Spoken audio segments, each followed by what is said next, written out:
नमस्कार, home TV Bharat में स्वागत। गोरखपुर दौरे के दूसरे दिन उत्तर प्रदेश के मुख्यमंत्री योगी आदित्यनाथ ने गोरखनाथ मंदिर में आयोजित जनता दर्शन कार्यक्रम में लोगों की समस्याएं सुनी और मुख्यमंत्री ने स्वयं फरियादियों के पास जाकर उनकी शिकायतें सुनी और भरोसा दिलाया कि सभी मामलों का जल्द ही गुणवत्तापूर्ण निस्तारण किया जाएगा। और जमीन से जुड़े मामलों पर उन्होंने अधिकारियों को भूमाफियों के खिलाफ सख्त कार्रवाई करने के निर्देश दिए। वहीं इलाज के लिए आर्थिक सहायता मांगने पहुंचे लोगों के मामलों में मुख्यमंत्री ने अधिकारियों से कहा है कि इलाज का एस्टीमेट तैयार कर सरकार को भेज दिया जाए ताकि समय पर आर्थिक मदद उपलब्ध कराई जा सके। उन्होंने कहा है कि धन के अभाव में किसी भी गरीब का इलाज नहीं रोकने दिया जाएगा। जनता दर्शन में प्रदेश के विभिन्न जिलों में बड़ी संख्या में लोग अपनी समस्या लेकर पहुंचे।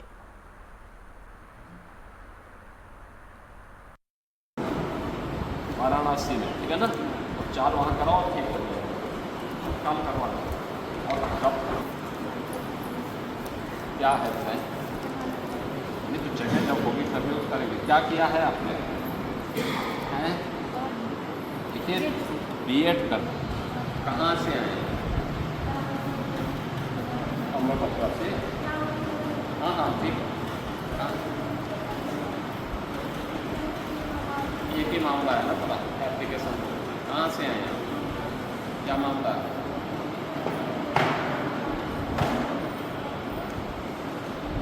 इसको देखेंगे महाराष्ट्र में सरकार कार्रवाई करो। कहाँ पे? बलिया में स्कूल जाती है। लखनऊ स्थित उत्तर प्रदेश भाजपा प्रदेश मुख्यालय में प्रदेश अध्यक्ष पंकज चौधरी की अध्यक्षता में पार्टी पदाधिकारियों की अहम बैठक आयोजित की गई। बैठक में संगठन मंत्री धर्मपाल सिंह सहित प्रदेश के वरिष्ठ पदाधिकारी, क्षेत्रीय अध्यक्ष भाजपा युवा मोर्चा अध्यक्ष रोहित मिश्रा, पूर्व मंत्री सुरेश राणा और नए प्रदेश टीम के सदस्य शामिल हुए। और बैठक में वर्ष 2027 के विधानसभा चुनाव की रणनीति, बूथ स्तर तक संगठन को मजबूत करने, स्थानीय निकाय और उपचुनाव की तैयारियों पर विस्तार से मंथन किया गया और साथ ही सरकार की उपलब्धियों पर घर घर पहुंचाने, आगामी संगठनिक कार्यक्रमों की रूपरेखा तय करने और नई टीम की जिम्मेदारियों के निर्धारण तथा युवा, महिला, किसान और पिछड़ा वर्ग मोर्चों के कार्यों की समीक्षा पर भी चर्चा हुई। और भाजपा नेतृत्व के कार्यकर्ताओं को जनता के बीच पार्टी पहुंच और संगठनात्मक मजबूती बढ़ाने के लिए आवश्यक दिशा निर्देश दिए गए।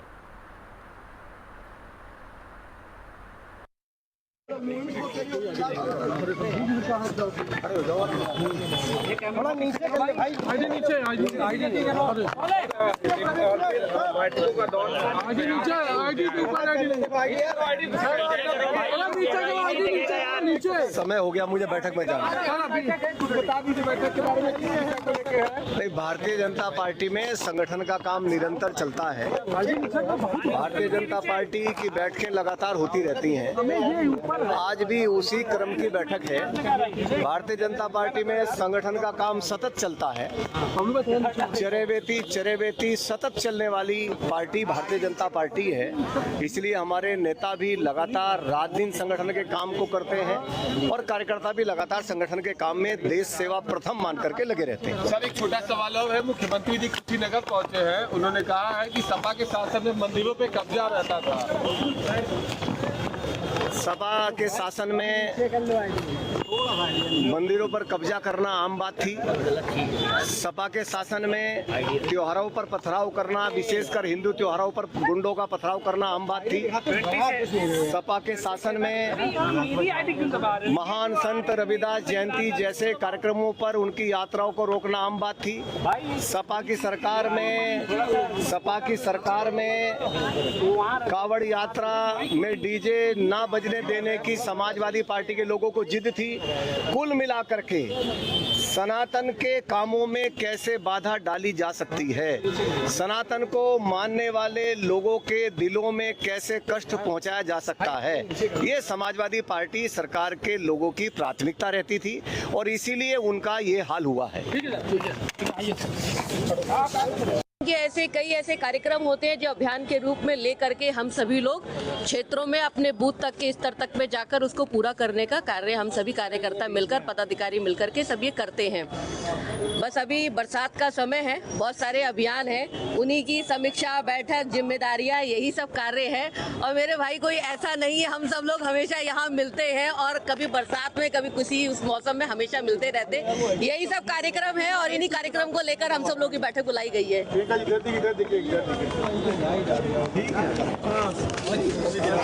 कि इस प्रकार की बैठकें सदैव बुलाती आई है। सूरज भाई आईडी नहीं दिख रही है। हर एक इकाई संगठन के सुदृढ़ रूप से काम कर सके और 2017 को हम 2027 में दोहराएं और उससे आगे जाएं, यह सुनिश्चित करने के लिए यह बैठक बुलाई गई है और मार्गदर्शन में अपने आगे की एक सुंदर पटकथा लिखने के लिए तैयार। उत्तर प्रदेश के मुख्यमंत्री योगी आदित्यनाथ ने कुशीनगर में विभिन्न विकास परियोजनाओं का लोकार्पण का शिलान्यास किया और इस दौरान आयोजित जनसभा को संबोधित करते हुए मुख्यमंत्री ने कहा है कि कुशीनगर में पहले भी अपार संभावनाएं थी, लेकिन उन्हें आगे बढ़ाने में प्रशासनिक ईमानदारी की कमी रही और उन्होंने आरोप लगाया कि पहले यहां क्षेत्र पलायन और बीमारियों का केंद्र बन गया था तथा लखनऊ में बैठी मछली सरकारों ने यहां के लोगों और बच्चों की समस्याओं के प्रति संवेदनशीलता नहीं दिखाई। और मुख्यमंत्री ने कहा है कि उनकी सरकार कुशीनगर के समग्र विकास, बेहतर बुनियादी ढांचे और जन कल्याण के लिए निरंतर कार्य कर रही है। मूल्यों और सिद्धांतों के साथ जुड़ करके उन्होंने अपना पूरा जीवन समर्पित किया और मौसम की विपरीत परिस्थितियों के बावजूद कुशीनगर के टेकवाटार में आयोजित आज के इस कार्यक्रम में वे सहभागी बने। मुझे उन दोनों वरिष्ठ कार्यकर्ताओं का अभिनंदन करते हुए आनंद की अनुभूति हुई। बहनों और भाइयों, आज जब मैं कुशीनगर में आया हूं, रामायण कालीन कुशीनगर भगवान बुद्ध और भगवान महावीर की महापरिनिर्वाण स्थली के रूप में जगविख्यात तमाम संभावनाओं को अपने साथ समेटे हुए अत्यंत उर्वरा भूमि के रूप में, पर्याप्त जल संसाधन के रूप में, अनंत संभावनाओं को लेकर के चलने वाली कुशीनगर जनपद की इस पावन धरा को मैं कोटि कोटि नमन करते हुए आप सभी का मैं अभिनंदन करता हूं।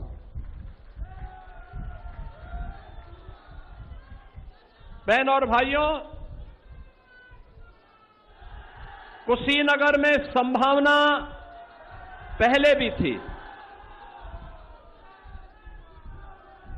लेकिन उन संभावनाओं को आगे बढ़ाने के लिए जो प्रयास होने चाहिए थे,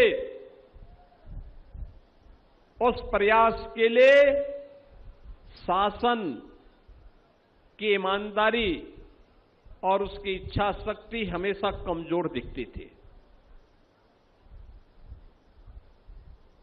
कुशीनगर सब कुछ होने के बावजूद पिछड़ेपन के लिए, पलायन के लिए, बीमारी के लिए,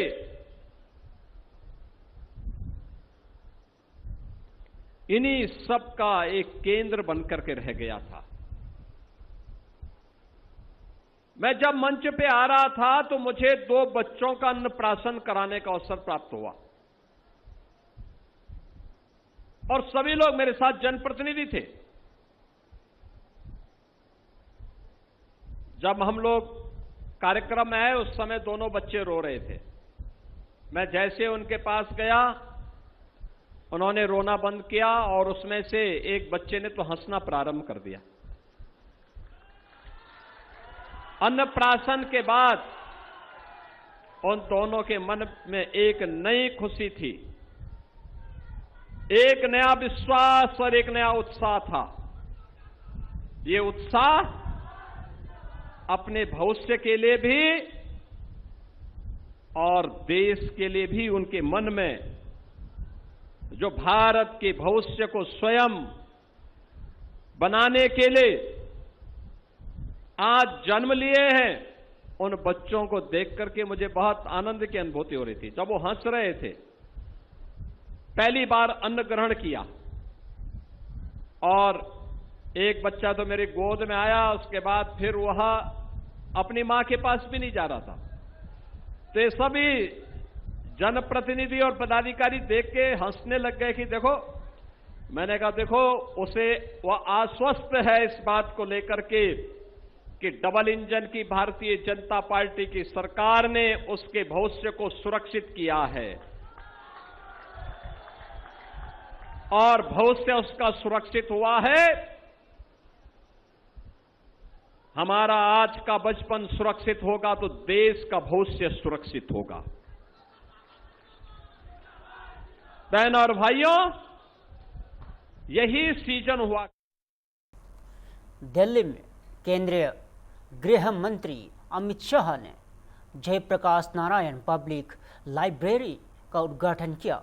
इस अवसर पर आयोजित कार्यक्रम को संबोधित करते हुए उन्होंने कहा है कि हर लाइब्रेरी को स्कूलों से जोड़ने का प्रयास किया गया है ताकि युवाओं में पढ़ने की आदत विकसित हो सके। और अमित शाह ने कहा कि पढ़ने की आदत से युवा सही और गलत का स्वयं आकलन कर सकते हैं तथा अपने विचारों को ज्ञान से समृद्ध बना सकते हैं। उन्होंने दिल्ली सरकार से भी सभी सरकारी पुस्तकालय को आपस में जोड़ने और उन्हें स्कूलों से जोड़ने की व्यापक योजना बनाने का आग्रह किया है।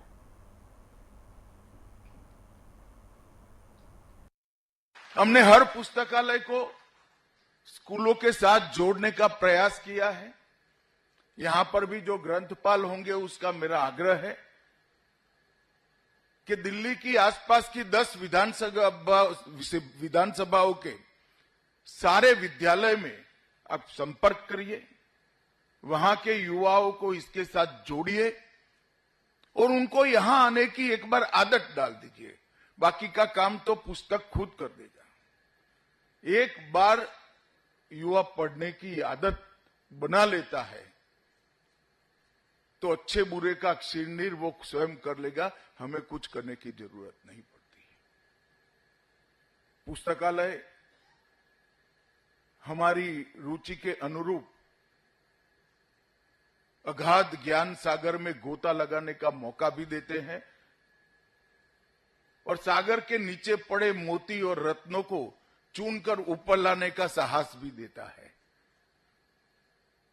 और ज्ञान सागर के गोते से निकले हुए मोती और रत्न ही व्यक्तित्व को बढ़ाते हैं, देश को आगे बढ़ाते हैं, देश को समृद्ध और आत्मनिर्भर बनाते हैं, देश को संस्कृत बनाते हैं, शिक्षित बनाते हैं और सुरक्षित बनाते हैं। पुस्तकालय का कम से कम मेरे जीवन में तो बहुत बड़ा योगदान है।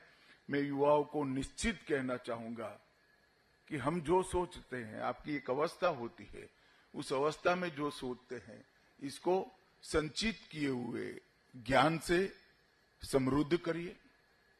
यहां जो व्यवहारू लोगों ने अनेक पुस्तक लिखे हैं, वो ज्ञान को और विवेक को व्यवहार से अनुभव सिद्ध कर लीजिए और फिर सोचकर देखिए, आप में बहुत बड़ा बदलाव आप प्राप्त करेंगे। और ग्रंथपाल जी से मेरा आग्रह है कि इस पुस्तकालय को आसपास के सभी विद्यालयों के साथ जोड़ना चाहिए। महाराष्ट्र के नागपुर में आयोजित तीसरी ब्रिक्स परिवहन मंत्रियों की बैठक को लेकर केंद्रीय सड़क परिवहन एवं राजमार्ग मंत्री नितिन गडकरी ने कहा है कि बैठक का मुख्य फोकस परिवहन क्षेत्र के भविष्य पर रहा। उन्होंने कहा है कि ब्रिक्स देशों में दुनिया की लगभग 40% आबादी रहती है और सदस्य देशों के बीच सहयोग, समन्वय तथा संवाद को मजबूत करने पर जोर दिया जा रहा है। गडकरी ने कहा है कि सड़क, रेल, जल मार्ग और विपणन क्षेत्र में नवाचार और नई तकनीकों को बढ़ावा देने के साथ साथ वैकल्पिक ईंधन, बायोफ्यूल और कार्बन न्यूट्रलिटी के लक्ष्य पर भी विशेष ध्यान दिया जा रहा है। और उन्होंने कहा है कि प्रदूषण कम करने और तकनीकी अनुसंधान में सहयोग बढ़ाने की दिशा में भी ब्रिक्स देश मिलकर काम कर रहे हैं। Important conventional and meeting here, particularly the minister, transport minister of BRICS country. 2 days, lot of discussion on different level, and we have come to conclusion, and our resolution is just passed. It is to be very important as far as the BRICS country, which covers 40% of the population of the world, and that is to be very much committed for the futuristic development in the transport sector, to create cooperation, coordination and communication between the stakeholders. This resolution indicates about lot of new technology, new innovation in the transport sector. It is in the road sector, railway, aviation and water transport. So I am giving my thanks to all the people who cooperated for this mission. Thank you very much. Namaskar. मुझे बहुत खुशी है कि नागपुर में BRICS countries का conference हुई और उसमें ब्रिक्स कंट्रीज जो है वो वर्ल्ड की 40% पॉपुलेशन कवर करती है।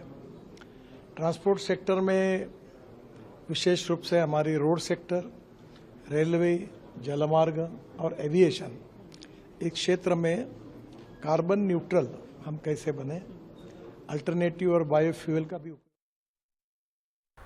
दिल्ली में बसपा सांसद तरुण चुग ने पंजाब कांग्रेस को लेकर निशाना साधा।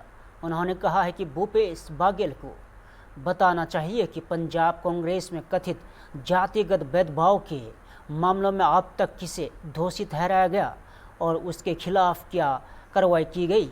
और तरुण चुग ने दावा किया है कि कांग्रेस के भीतर ही नेताओं को जाति के आधार पर किनारे किए जाने और आपत्तिजनक भाषा के इस्तेमाल के आरोप सामने आ रहे हैं।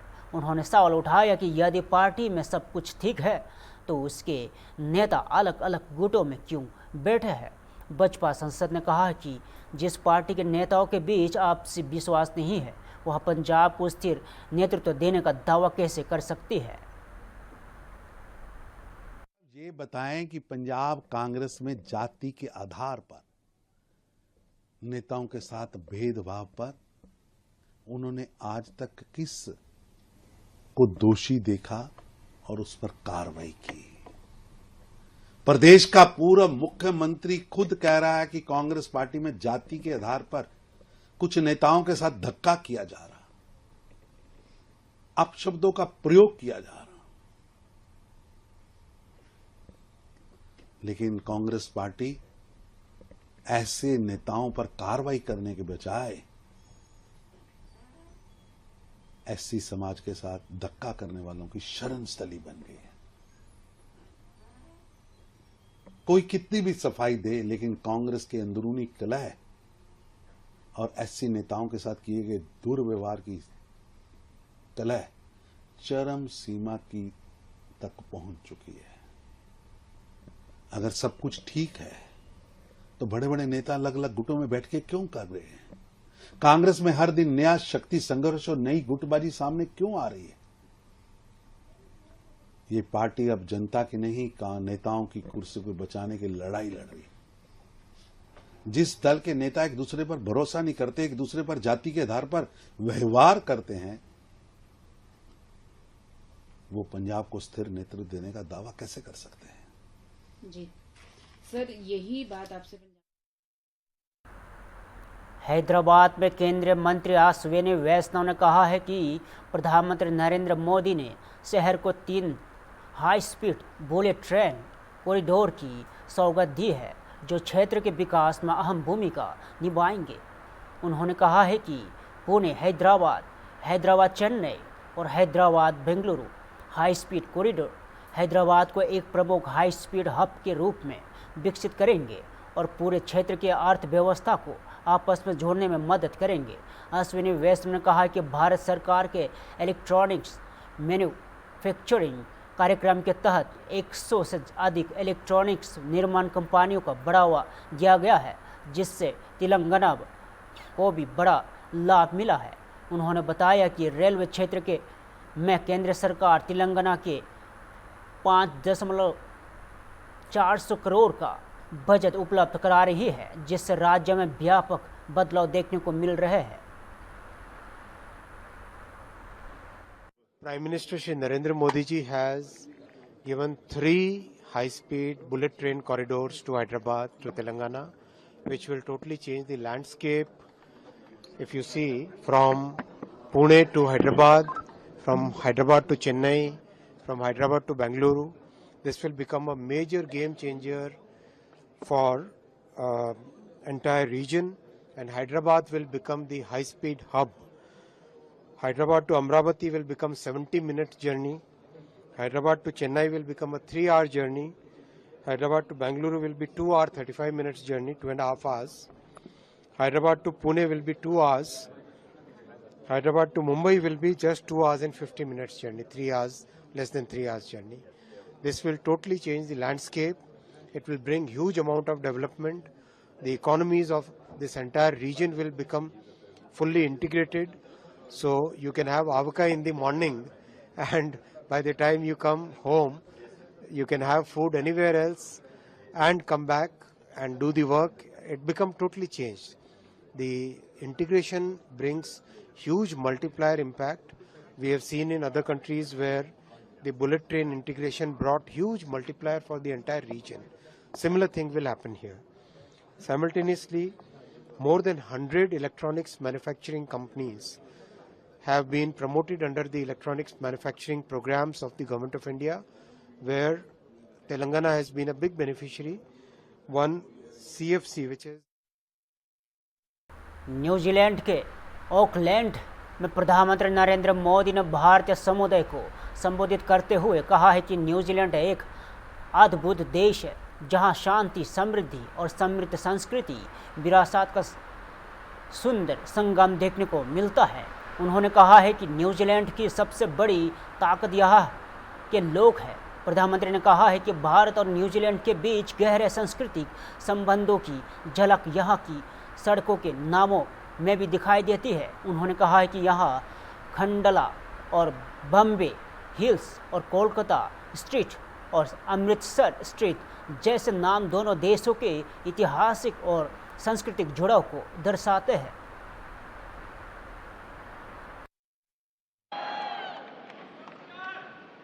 भारत के इंडिपेंडेंस डे पर, स्वतंत्रता दिवस पर आपने क्रिस हिपकिंस के साथ मिलकर दमादम मस्त कलंदर गाने पर जो डांस किया,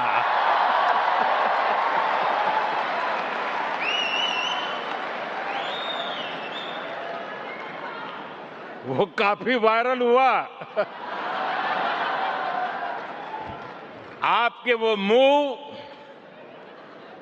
कीवी इंडियन के दिलों में छप गए हैं।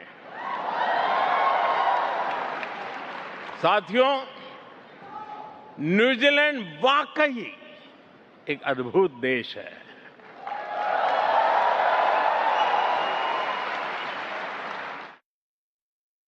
फिलहाल के लिए इतना ही। ताज़ा खबर देखते रहिए होमवेद टीवी भारत।